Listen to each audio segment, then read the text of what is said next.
తెలంగాణ రాష్ట్ర రాజకీయాల్లో కవితమ్మ మరో షర్మిల కాబోతుందనేటువంటి అనుమానం తెలంగాణ సమాజం నుంచి వస్తుంది.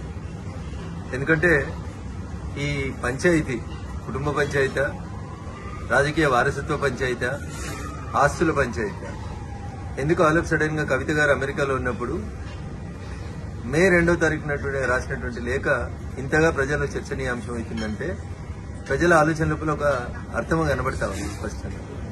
టీఆర్ఎస్ పార్టీ చేసినటువంటి ప్లీనరీలో తన రాజకీయ వారసుడు కేటీఆర్ అని కేసీఆర్ చెప్పకనే చెప్పిన సందర్భంలో కవిత కాంగ్రెస్ ఫోల్డ్లోకి ఏమన్నా వెళ్లినటువంటి అవకాశం కనబడుతుందా? రాష్ట్ర ముఖ్యమంత్రి గారితో లేదా రాష్ట్ర ముఖ్యమంత్రి గారే కావాలని కవితతోటి ఉత్తరాలు రాయించినారు.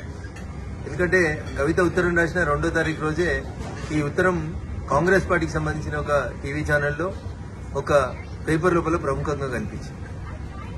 ఈ పరిణామాల తర్వాత కేటీఆర్ గారు హరీష్ రావు గారి ఇంటికి వెళ్లడం, బాబా బామ్మర్దులు ఇద్దరు ఒకటనేటువంటి ఒక మెసేజ్ ని బయటికి పంపడం, తనను ఒంటరి చేస్తున్నారు, బయటికి పంపిస్తున్నారు అనేటువంటి ఆలోచన వచ్చిన తర్వాత కవిత తప్పనిసరి పరిస్థితులలో కాంగ్రెస్ ఫోల్డ్లోకి పోయిందేమో అనేది తెలంగాణ ప్రజల అనుమానం.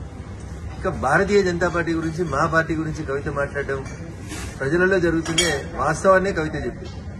ప్రజలలో భారతీయ జనతా పార్టీ రోజు రోజుకు బలపడుతుంది. వచ్చే ఎన్నికల తర్వాత భారతీయ జనతా పార్టీ రాష్ట్రంలో అధికారంలోకి రాబోతుంది. ఈ విషయాల్ని దృష్టిలో ఉంచుకొని భారతీయ జనతా పార్టీ, బీఆర్ఎస్ రెండు కలిసి ఏదో చేయబోతున్నాయని ప్రజల్ని నమ్మించుతుంది. పోయిన ఎన్నికల కంటే ముందు పీసీసీ అధ్యక్షుడిగా ఏ ప్రయత్నాలనైతే రేవంత్ రెడ్డి గారు కొనసాగించారో ఈ రోజు ముఖ్యమంత్రిగా కవితను మరొకసారి ఎట్లా పావుగా వాడుకుంటున్నారేమో అనేది తెలంగాణ సమాజం ఆలోచిస్తుంది. నాకున్నటువంటి అనుమానం గానీ, నాకున్నటువంటి సమాచారం గానీ, ముందు కవితతో పార్టీ పెట్టిస్తారు.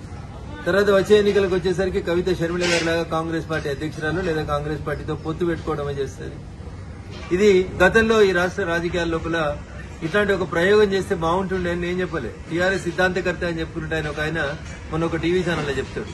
2018 ఎన్నికలప్పుడు కేసీఆర్ హరీష్ రావు తోటి ఒక పార్టీ పెట్టిస్తే మంచిగుంటుండే, ఆ పార్టీని ఎన్నికలు అయిపోయినాక మళ్లీ మెర్జీ చేసుకుంటే బాగుంటుండే అనేది టీఆర్ఎస్ పునాది నేనే అని చెప్పుకునేటువంటి ఒక సిద్ధాంతకర్త మొన్న ఒక టీవీ ఛానల్లో మాట్లాడుతూ చెప్పింది.